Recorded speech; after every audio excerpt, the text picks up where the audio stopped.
kids want to know. Imagine that you really want to play soccer at lunchtime, but when the bell rings, you can't find your shoes. When you finally get out to the field, the teams have been picked and it's too late for you to play.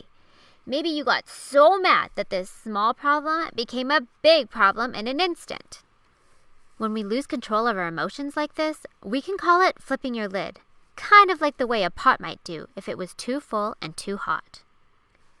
A little while later, after you've cooled down, you might even feel sad when you realize that when you had a big reaction to a little problem, you could have hurt someone's feelings. What if I told you that this happens to everyone?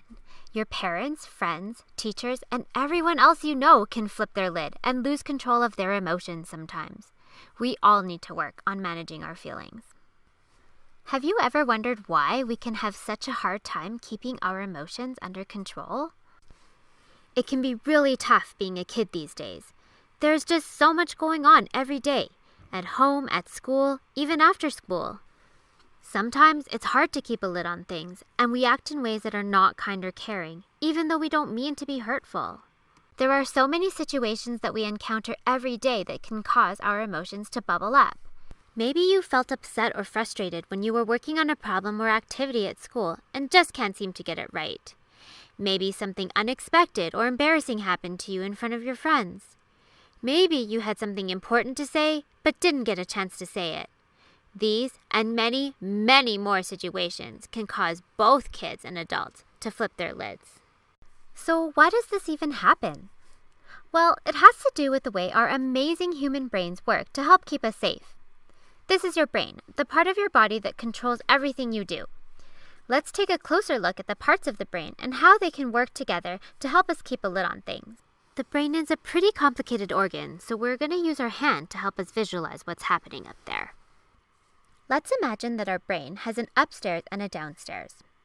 Here, where our thumb is called the midbrain.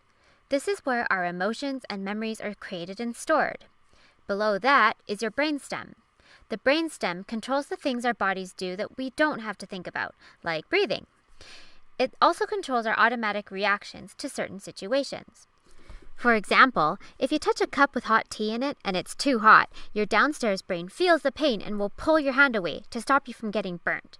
It's an automatic reaction. You don't have to stop and think about what to do. Or imagine you're out on a hike and a bear wanders onto the path. Your brain doesn't stop and think, what kind of bear is it? Is it friendly? Your downstairs brain notices that you feel scared. It takes charge and in a split second decides whether or not you should fight, fly, another word for run away, or freeze. Because of the way our downstairs brain reacts to these situations, we can think of it as our emotional brain because it reacts instantly without needing to think things through. It's always ready to take charge in any situation to help keep you safe. So if this is our downstairs brain, then this part where the back of our hand and fingers are can be seen as our upstairs brain. It's called the cerebral cortex. This part of our brain helps us think logically, act with kindness, and think about how others might be feeling. It's also the problem-solving part of our brain. It helps us to think of possible solutions to a problem and decide which one is best. The upstairs brain is our thinking brain. Your upstairs and downstairs brain don't work alone. Your brain is set up so that the upstairs and downstairs brain can communicate with itself. It sends messages from section to section all the time about what our bodies feel and need. Let's take a closer look at our brain fist. Where our fingertips are is the logic and reasoning part of the brain that springs into action when we have a problem to solve, and usually it does a great job of doing it. But sometimes it can have a hard time solving a problem if the emotional brain and thinking brain can't communicate well enough. This can happen if your emotions get too overwhelming and your downstairs brain decides that this situation might be dangerous, even if it isn't really. And we all know what happens when our downstairs brain thinks you're in danger. It triggers our fight, flight, or freeze reflex. Our emotions start to bubble up, and then suddenly everything boils over. We flip our lids. This can look like a scary, angry reaction, or it might be crying or running away from a problem. Now that we've flipped our lids, see how far away our fingertips are from the midbrain? When our lids are flipped, our upstairs and downstairs brain can't talk to each other. Our emotions have become too strong and we can't think clearly and can't solve the problem in a peaceful way. So what can we do to stop us from flipping our lid? Well, it all starts with realizing that we're about to flip our lid, and then turning down the heat so it doesn't happen. Remember that soccer game we talked about at the beginning of the video, and you were really upset and didn't get to play? Maybe you felt your tummy rumble, or you felt your face getting hot? Did your heart start to pound, and did you feel your hands start to clench? Were you frustrated, disappointed, and angry? These types of strong feelings are all indicators that you might be close to flipping your lid. If you feel this start to happen, it's a good idea to walk away, take some deep breaths, and look for an adult to talk to before you flip your lid. It might be a parent, grandparent, coach, teacher, or another trusted adult nearby.